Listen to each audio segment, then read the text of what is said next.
There was once an ignorant man with a very clever wife. The man loved his wife and she loved him, and they lived happily together. A clever man lived near this happy couple, but this man's wife was an ignorant woman. He did not love her, and they were not happy together. The clever man saw his neighbor's clever wife, and he was jealous. How did that ignorant man marry such a clever woman? He thought. It's not right. She deserves a better husband, a clever man. She deserves me. He thought about his neighbor's wife for a long time, and then he went to visit him. Listen, neighbor, he said. I know that your wife is a very clever woman, but I will be honest with you. You are not clever at all. In fact, you are very ignorant. The ignorant man said nothing. But you know me, the clever man said. I'm very clever. I'm well educated. You know my wife too. She's not clever at all. In fact, she's ignorant like you. Let's exchange our wives. I will have your wife, and you can have mine. We will all be happier. His neighbor frowned. What? He said. You want to take my wife. You think that I'm ignorant. But I'm not ignorant at all. I'm as clever as you are. The other man laughed. Do you really think so? He said. We'll soon find out. Let's go to the judge. He can decide for us. The ignorant man was unhappy now. Oh, my dear wife, he thought.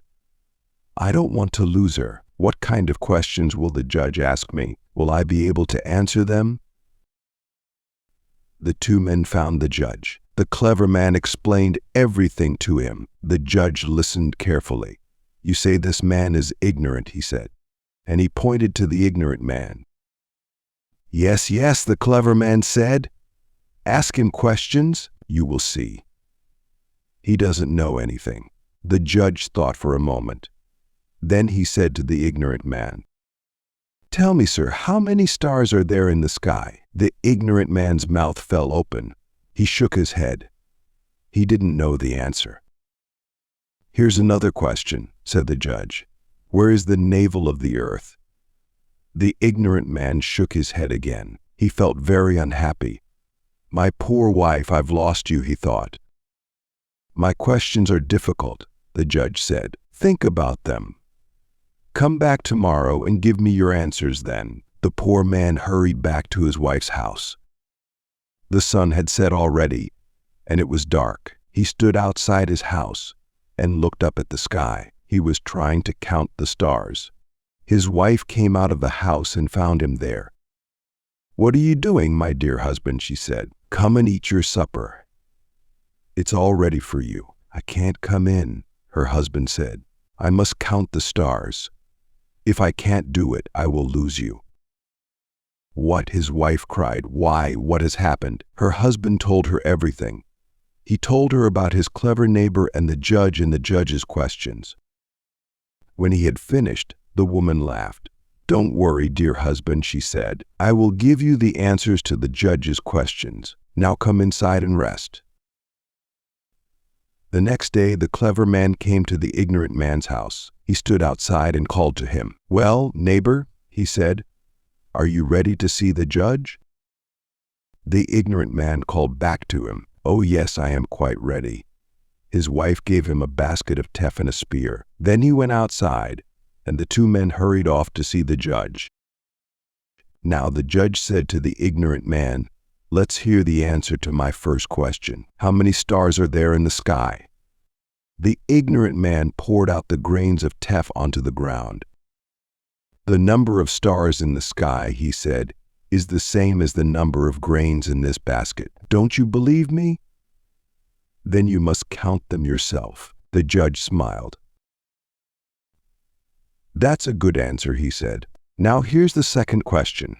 Where is the navel of the earth? The ignorant man picked up the spear and stuck it into the ground in front of the judge's feet. The navel of the earth is here, he said. Don't you believe me? Then dig into the ground and you will find out. The judge laughed. This man is not ignorant at all, he said. He's very clever. The clever man was angry. "He's not clever.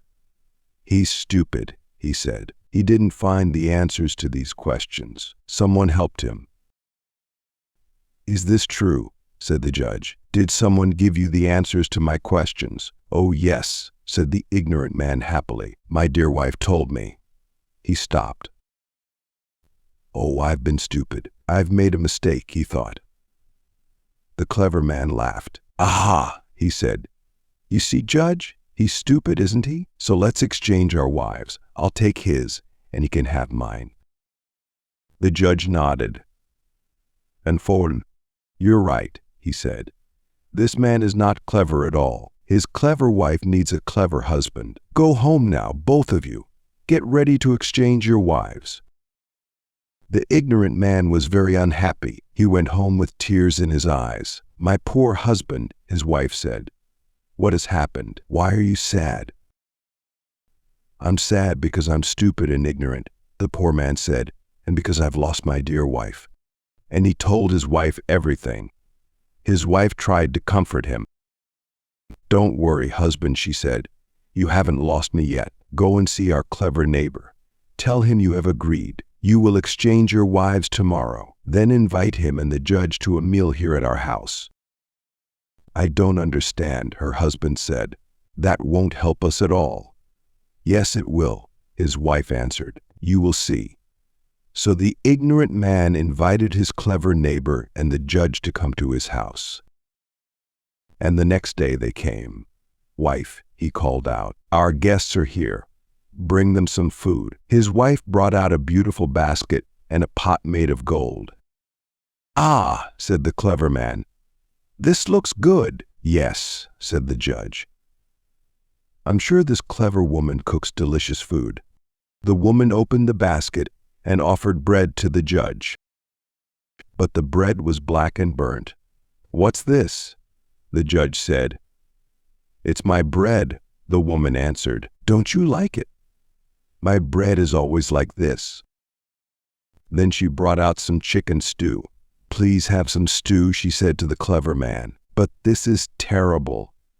The clever man said, "This chicken still has its feathers."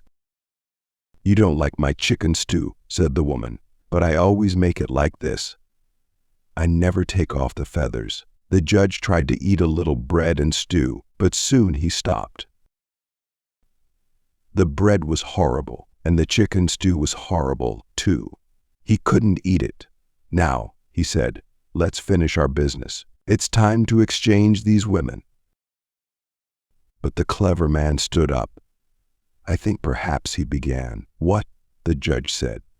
"Don't you want this clever woman?" "Clever," the clever man said. "She's not very clever at all. Let her stay with her ignorant husband. My wife is ignorant, but her bread is never burnt, and her chicken stew is always delicious." The judge and the clever man went away. The ignorant man and his clever wife laughed and laughed. Now the clever wife said, "It's dinner time. Come, my dear husband, your food is ready." She threw away the burnt bread and the horrible chicken stew, and she brought out the lovely dinner that she had cooked for him. "Oh, my dear wife, you are so clever," her husband said. "You deserve a better man than me."